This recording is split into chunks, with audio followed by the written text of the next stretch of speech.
With one game left in the season, Shane Wright and Matty Beniers both with a chance to get to the 20-goal mark, but will they against the LA Kings, and will it even matter?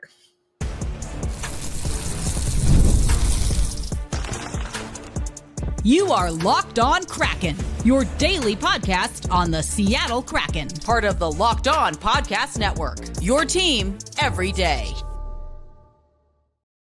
Hey there, Seattle hockey fans. Welcome to another episode of Locked On Kraken, part of the Locked On Podcast Network, where we bring you your favorite team, the Seattle Kraken, every single day.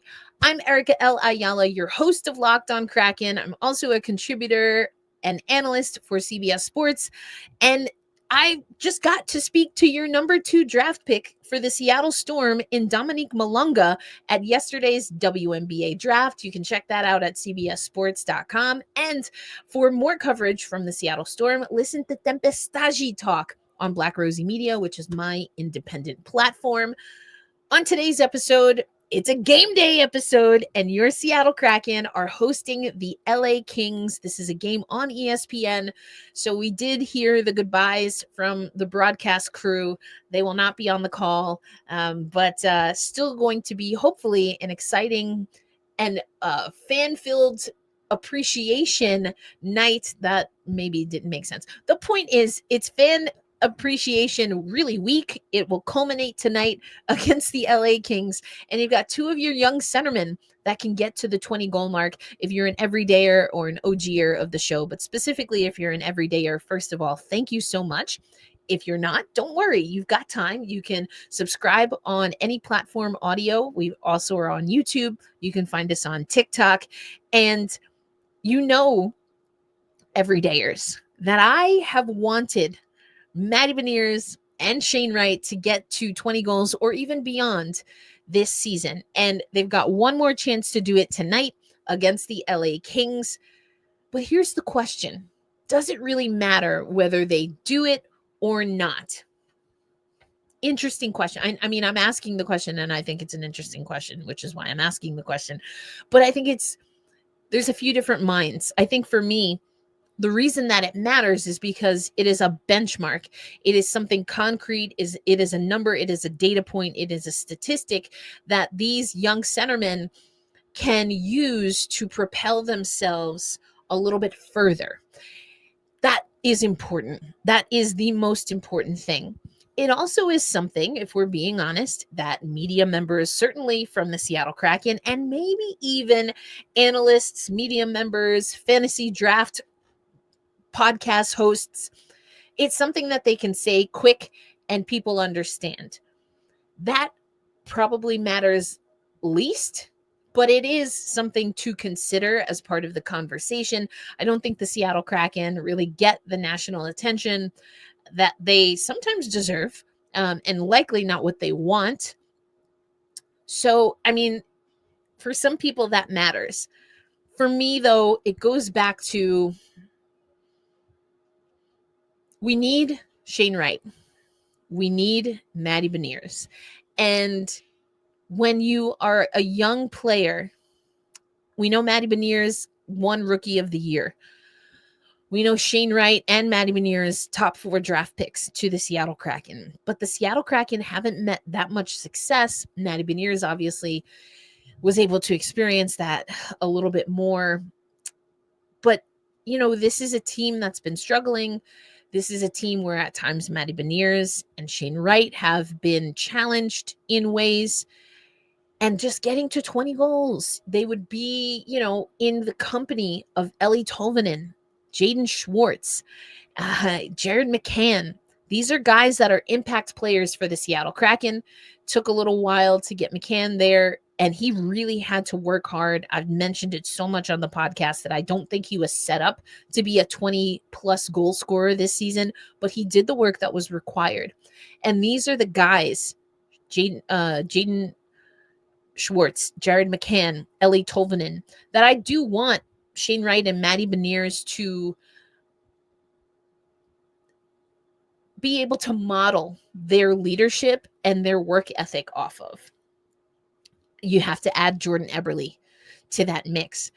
And so if they can see themselves in a very concrete way, reaching 20 goals as a way to be in the company of these guys, then yeah, it matters. Now, does it matter? Do any of those things change if they don't get one more goal tonight?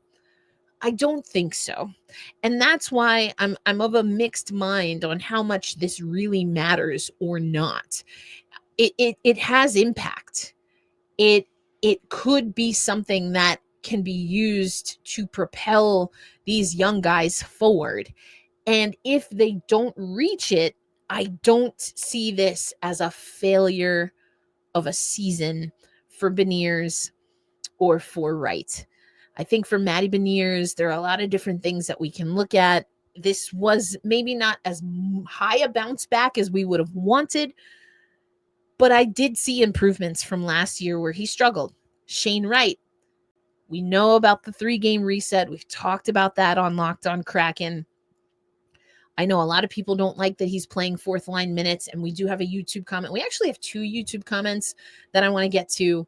One relates to this a little bit more directly. Another one relates to something else that I think is a really important conversation to have. And I'm so grateful for all of you who comment on YouTube or on TikTok now, so you can comment there as well. And I really do take your comments to heart, and I'll discuss them.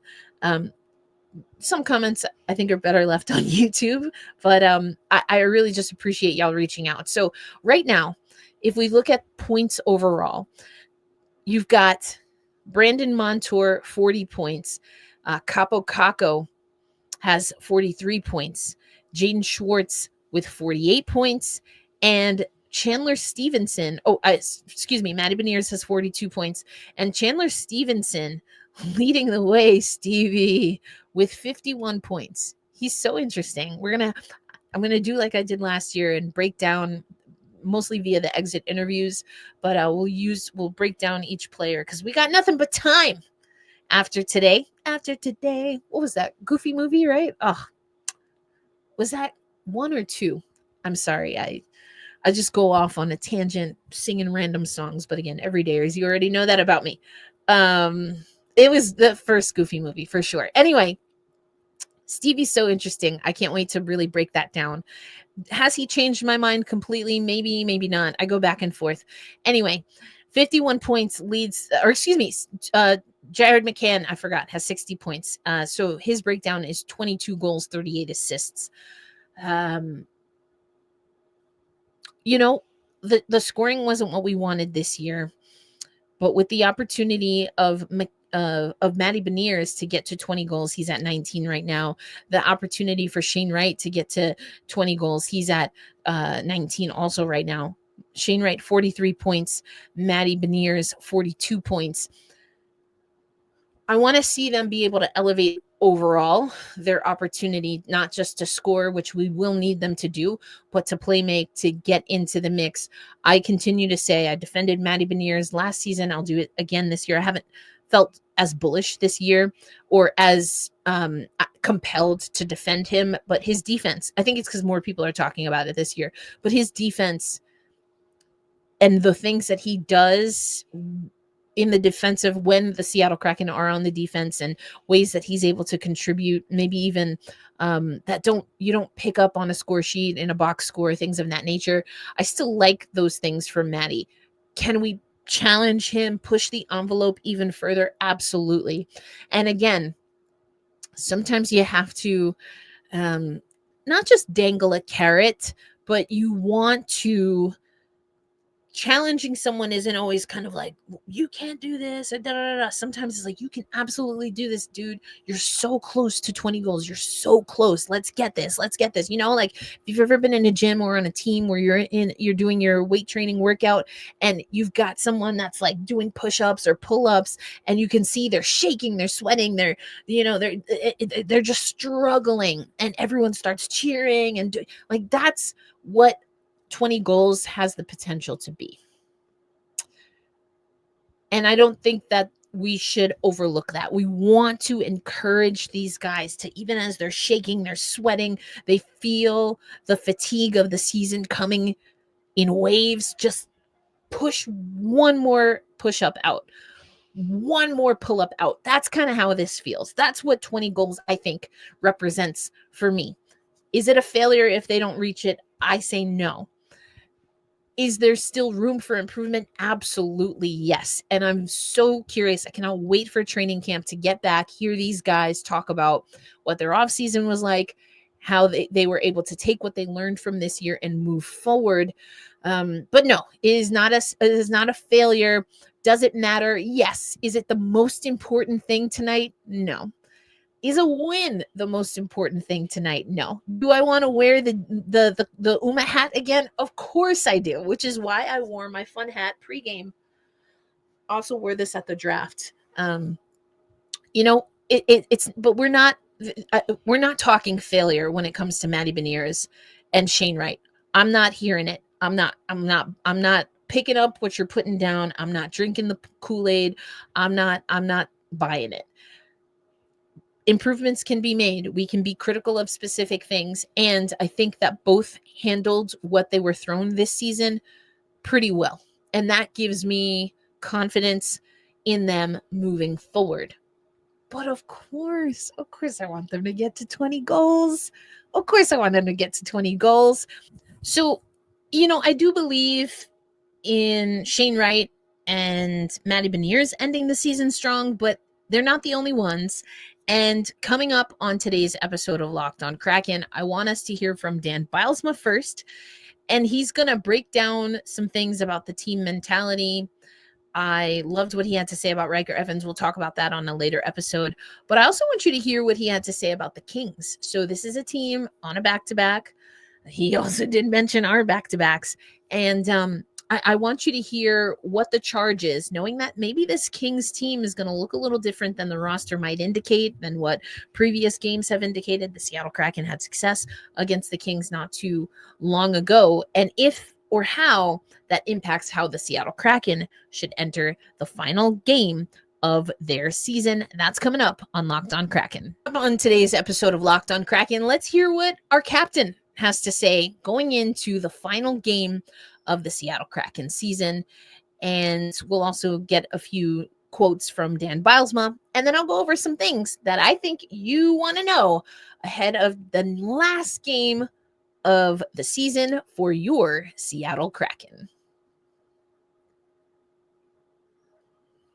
Today's episode of Locked On Kraken brought to you by our friends at Wonderful Pistachio. Looking for a snack that's both delicious and nutritious? Crack into a good source of protein with Wonderful Pistachios. Wonderful Pistachios is one of the highest protein nuts. Each 1 ounce serving has 6 grams of protein, giving you over 10% of your daily value. Plus, they're packed with fiber and better for you unsaturated fats to help keep you feeling fuller longer. And, some people love to talk about how these little green wonders pack a protein punch. A fun fact, Wonderful Pistachios is a complete protein, and that means it provides all 9 essential amino acids. Some people like the no-shell Wonderful Pistachios for that ease of grab and go. You don't have to worry about where you're going to crack the shells, where you're going to throw out the shells that you just cracked. Again, it's grab and go, and you get all 9 essential amino acids. But some people like the zen experience of cracking open a shell. It's like snack meditation. The good news is Wonderful Pistachio has something for everyone. So get snacking and get cracking, Seattle hockey fans, with a snack that packs a protein punch. Visit wonderfulpistachios.com to learn more.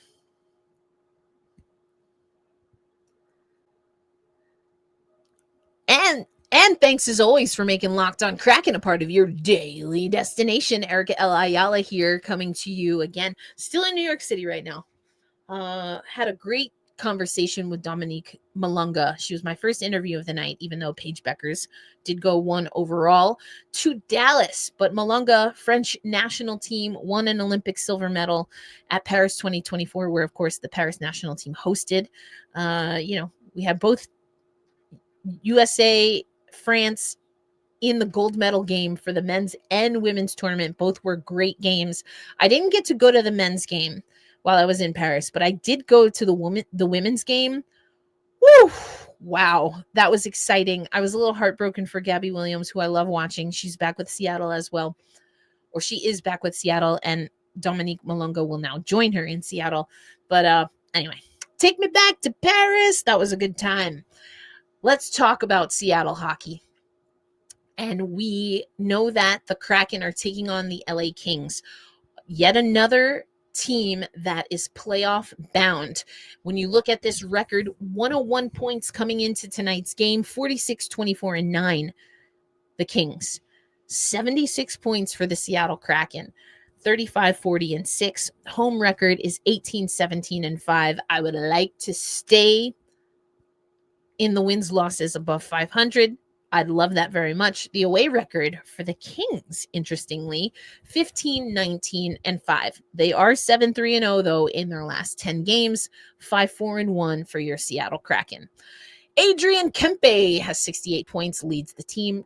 60 points for Jared McCann. I kind of ran through that. No, we will hear from Jordan Eberle shortly. Some things for the Seattle Kraken that I would love to see. And, they talk about moral victories, and media members love to say, I know that they're, athletes don't believe in moral victories, but, and then ask about moral victories. This is a situation where, I mentioned it on the other show or the other day, maybe yesterday's show. Maybe you don't want to call it moral victories, but there is something powerful in being able to control your destiny on a game-to-game basis. And that is not something that the Seattle Kraken team has been able to do this season, which is why we find ourselves still under 80 points as we head into the last game of the season. If we look at the power play, the Seattle Kraken power play, we know notoriously has not been good. And, I don't know what the realistic expectation is. 17.9% for the Seattle Kraken, but the Kings don't have a great power play either. Or excuse me, they're at 17.4%. We're at 17.9. I think I maybe inverted that. Either way, just to reiterate, 17.9% for the Seattle Kraken, 26th overall in the league. 17.4 on the power play for the Kings. That's 28th overall in the league. I want the Seattle Kraken to go into tonight's game with their mindset being hell bent on winning on winning the specialty teams or special teams battle. That to me is a way that this Kraken team can focus on very specific metrics. Maybe it's 19 goals or goal 20 for Wright, goal 20 for Beniers. I want us to win the power play battle, which means for me, I want us to cash in on, 50% or better of our power play opportunities. I want us to shut down the Kings power play. And I want us to do it because we can. Again, there's something powerful in that. This is the last shot. Yeah, I think we've done a good job of, trying to find a silver lining in where the season was at that point. Obviously, you get rid of 2 guys or 3 guys, and you understand that you're a bit of a seller, and I like the way that we've competed since then, trying to build something and moving into next year. I think that's kind of been the message as far as not making this a waste and understanding that it doesn't just end here and pick up next year. So, we still have another opportunity tonight to do that, and go against a good team and last chance to give our fans something for. No, it just gives you a good feeling about where your team's at. And not even this game, but just, we talked about the last month and a half, really. Feeling good about where we are as a group, not just on the ice, but in the locker room. And feeling some excitement and some pride and some, some traction moving into next year. I think that's the biggest thing. Yeah, they've been amazing. I think I look back to even year one, obviously, when we didn't win a lot of games that year, and they were there every single night. Brought in obviously the next year and the next year and the next year. The last couple of years things haven't gone the way we wanted, and they've still stuck behind us. So that was the one thing coming into this the expansion draft that I knew, as far as the sports fans that we have in Seattle, from the Mariners to the Seahawks, I mean, myself being a Seahawks fan before this, I know that they're passionate about their sports, and I've grown to see it, and obviously we really appreciate it. Oh, no question. That's that's what you play for. You play to get a chance in the postseason, and to give them, I've obviously experienced it in other teams, but fans here to give them a chance to see what it's like and them to rise to the occasion. I mean, that was awesome. That's why you play hockey. Those games are extremely exciting, and that's obviously our goal, and get back to that. I mean, you know how I feel about Jordan Eberle. I loved what he said about Matty Beniers and Shane Wright, actually. But with Beniers, you heard him say that he's noticed what I said earlier, that the defensive side has improved. I love hearing that. I absolutely do. He also said, though, that he feels like, when Matty Beniers speaks in the locker room, folks are listening. And I think that's so powerful. I love that. I love to hear that. That is the next evolution for Matty Beniers. He talked a little bit about Shane also in that clip, but we talk a lot about Shane Wright, and he said a lot of the same things, that he came in heavily touted. He works hard, and it's just a matter of building up that confidence and being able to execute. But, Eberle, he did not say moral victories. He called it a silver lining. He did speak about pride.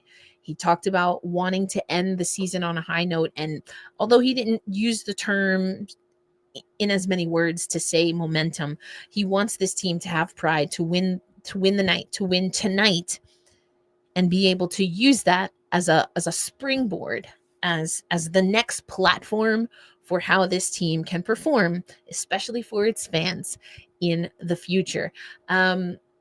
I just want to play a few quick things from Dan Bylsma, so you get a sense of what the coach was saying, of what our coach was saying before the last home game of the season.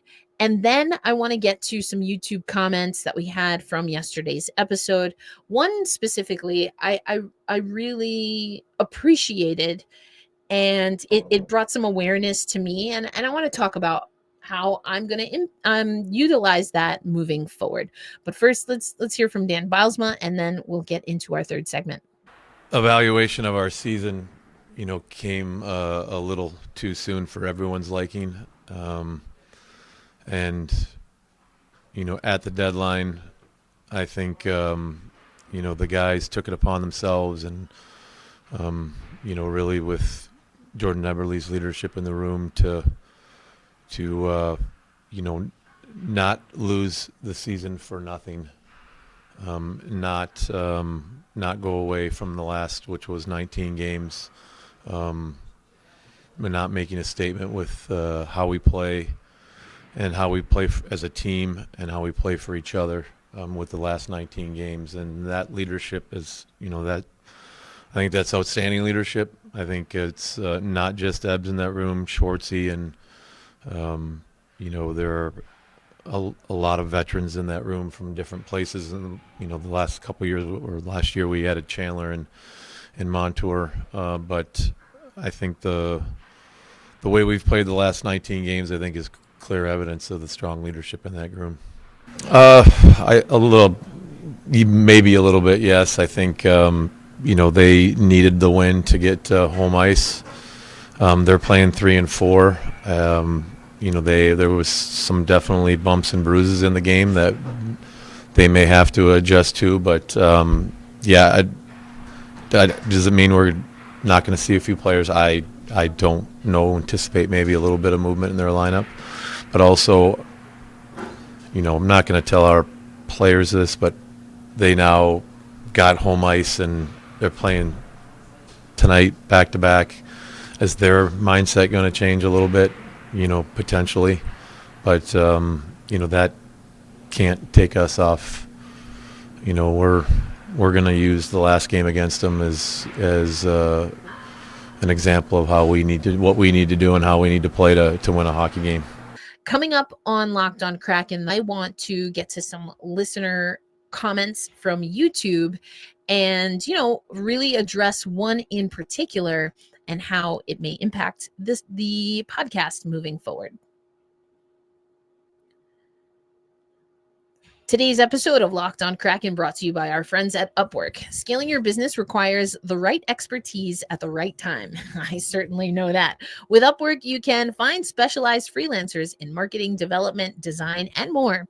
Experts ready to help take your business to the next level. Upwork gives businesses flexibility by connecting them with top freelance talent across multiple industries, including IT, AI, web development, and marketing. Whether you need extra hands for a project or a long-term partner, Upwork makes hiring simple and affordable. Finding the right talent can be difficult, but if you use Upwork, they can connect you with a freelance expert who delivers incredible results. It's also cost-effective. Instead of hiring full-time, Upwork helps find affordable top-tier freelancers to scale businesses efficiently. So visit Upwork.com right now and post your job for free. That's upwork.com, upwork.com to connect with top talent and grow your business today.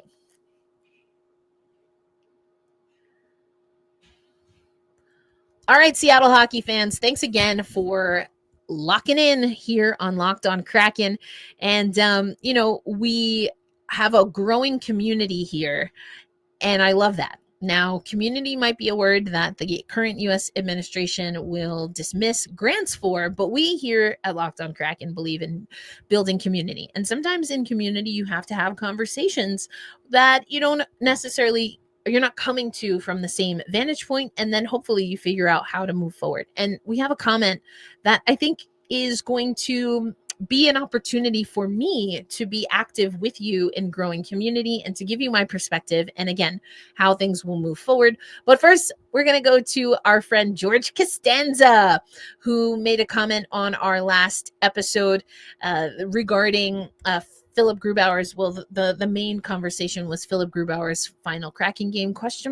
But I also talked about Shane Wright, and I made a perhaps bold prediction that he might be one of the best young centers that we have in the history of the Seattle Kraken. But this was interesting, and it goes to also why I want to talk about Chandler Stevenson, or I'm very eager to talk about Chandler Stevenson when we get to his kind of exit interview episode. EIE.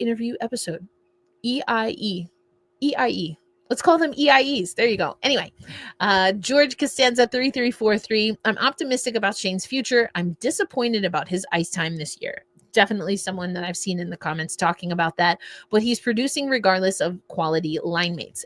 I really want to underline that piece because I do think Shane Wright, I talked about this on the show before. Like I've said about Jared McCann, I do think Shane Wright's minutes, perhaps his ice time, has been impacted by what's around him, which is why I also wanted to read this comment. There's more moving forward. But George Costanza says it's time to release him next year. And I don't think he means like on waivers or through a trade. I think he wants to set him free, set Shane Wright free. So if 2025 is the year of Beniers, then by the 26th portion of next season, we should focus on Shane Wright. Although I don't think it's going to take that long, but I still want to believe in the year of Beniers, which is why I'll say 26 for Shane Wright. This is George Costanza's main concern per the comment. Chandler Stevenson blocking the current centers and future prospects. That's really interesting. And I kind of alluded to this because here's the fact that I think we all know. Chandler Stevenson is not going to lose minutes if he's healthy and ready to go. But does that mean he is a top 2 center on this team at any given time? That is a question that maybe we got to think about, because there were times where the answer was no this last season.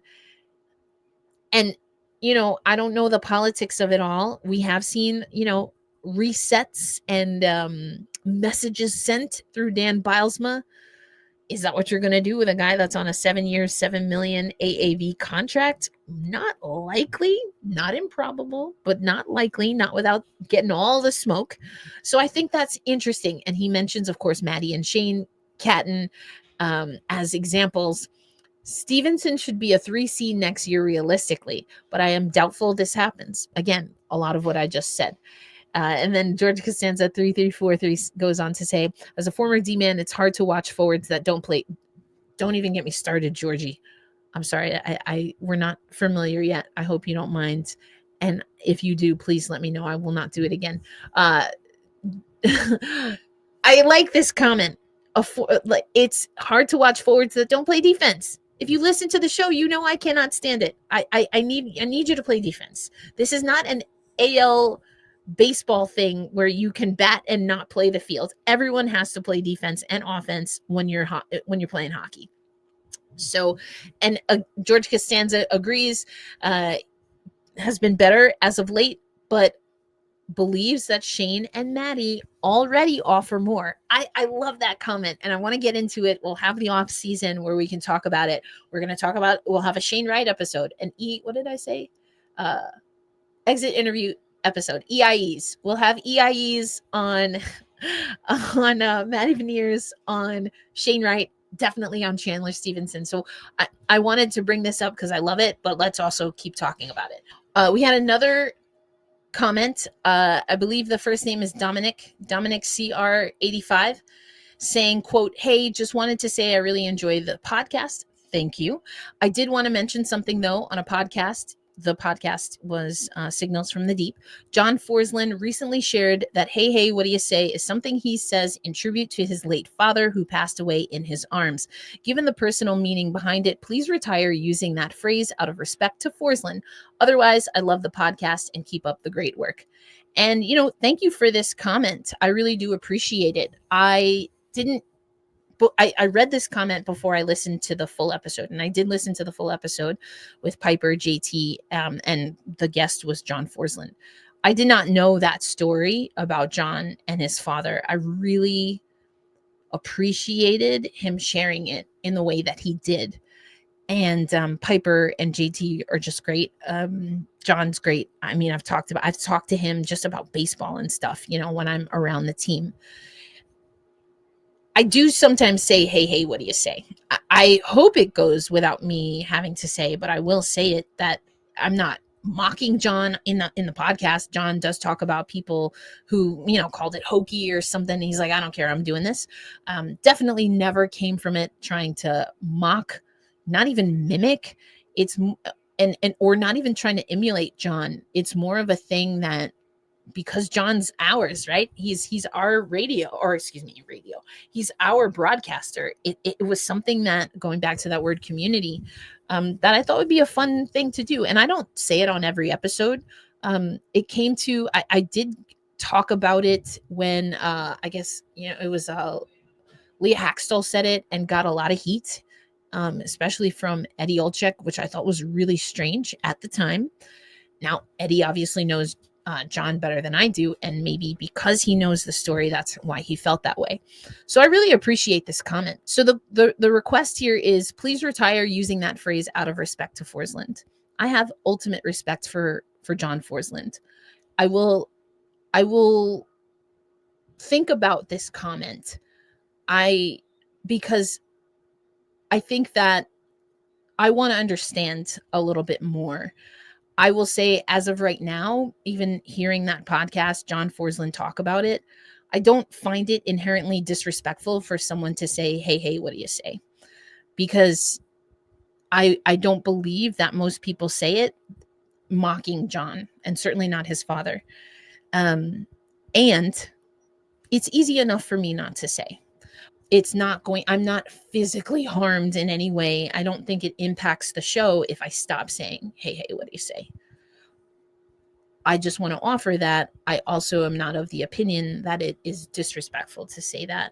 It's something that John Forsland has created as a part of what he does in hockey, and it's a very personal reason, yes. And it's become a part of who he is as a broadcaster. And in that way, it's grown beyond the initial story. And I don't know how John feels, or what realistically is the responsibility for, once you share something that's personal, to have people react and respond to it in the same way. some of you who are everydayers, especially if you're OGers, you probably know that this is a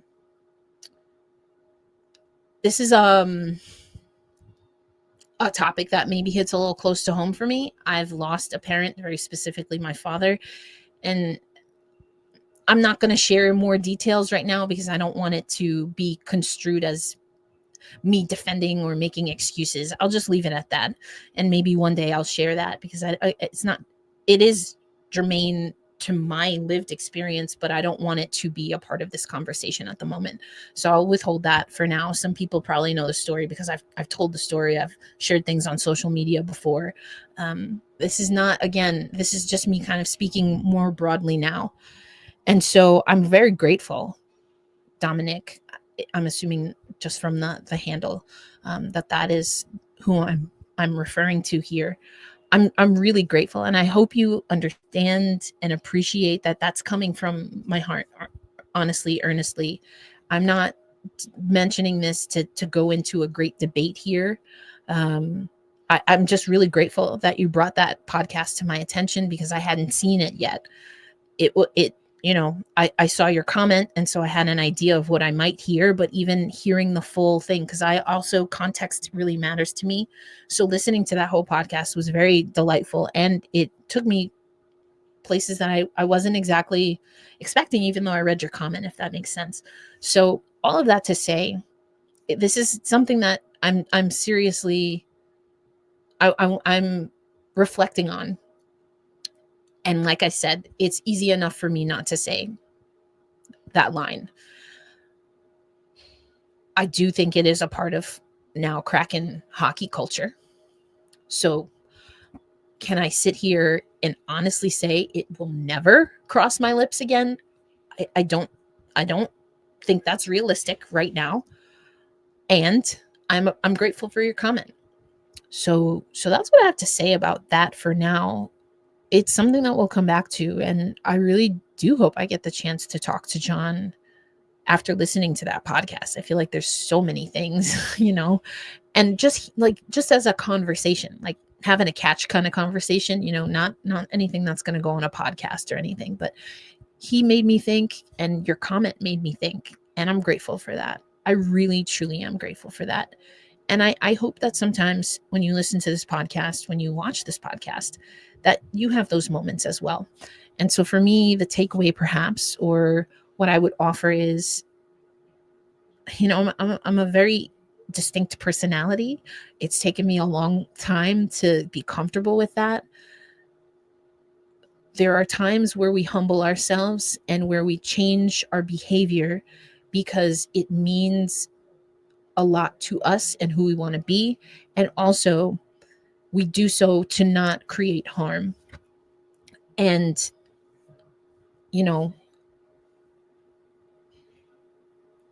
that's kind of, I'm in between those two things right now with this.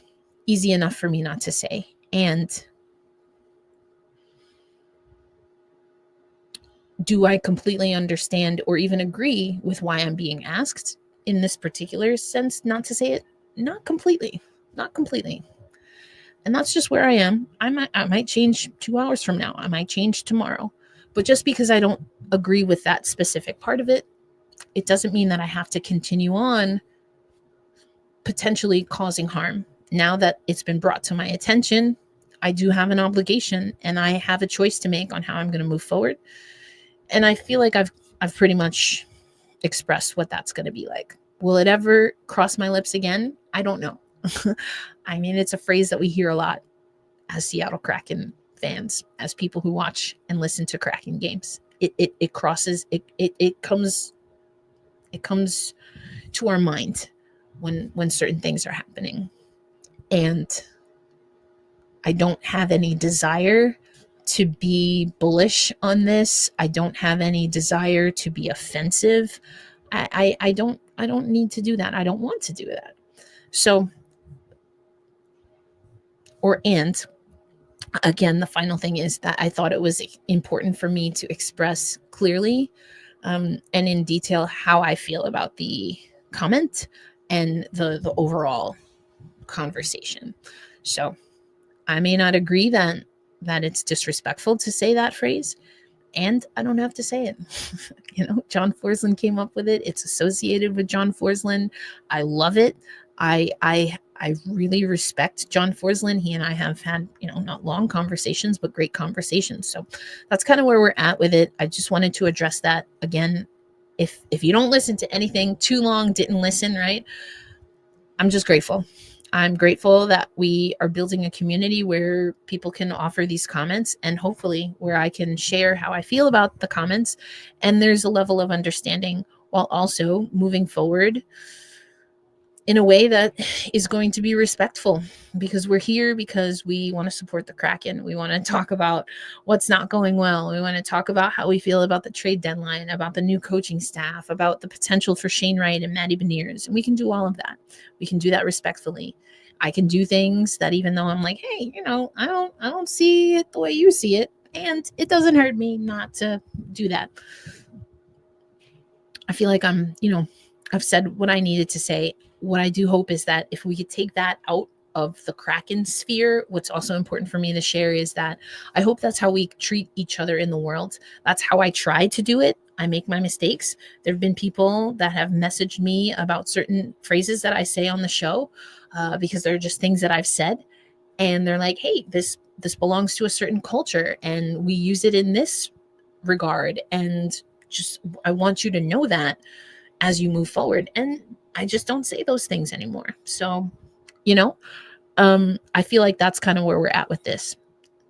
I don't see it as disrespectful, even having more context, and I don't have to say it. So thank you, as always, for listening to Locked On Kraken. Thank you for listening to me just kind of work through how I'm thinking and how I'm feeling and how I'm reflecting on the comment here. Thank you for the comment. And of course, thank you for listening to Locked On Kraken. Hey, I hope that I'm showing you in real time that it's important to be kind to ourselves and to take what people say and make sure that we understand it and that we can move forward confidently in who we are, even when that means that we have to apologize or change what we do. So be kind to yourself always, and let's be kind and fair to each other. Just because you don't agree with someone doesn't mean that you have to be so bullheaded. And this is coming from a Taurus, okay? It's almost Taurus season. But, again, I hope I was an example of that. And I'm sure there are ways that I will still grow in that. But it's the final game of the season. So that means we hold fast, we stay true, and loud and proud for the last time this season, we're saying, let's go Kraken. I want to be wearing my Uma hat tomorrow, people. So let's get all the juice, all the jam, all the good vibes going for the Seattle Kraken, who will hit the ice tonight against the LA Kings. Thank you, truly. If you're still here, thank you from the bottom of my heart, genuinely. And I'll catch you on the next episode. Peace out, everybody.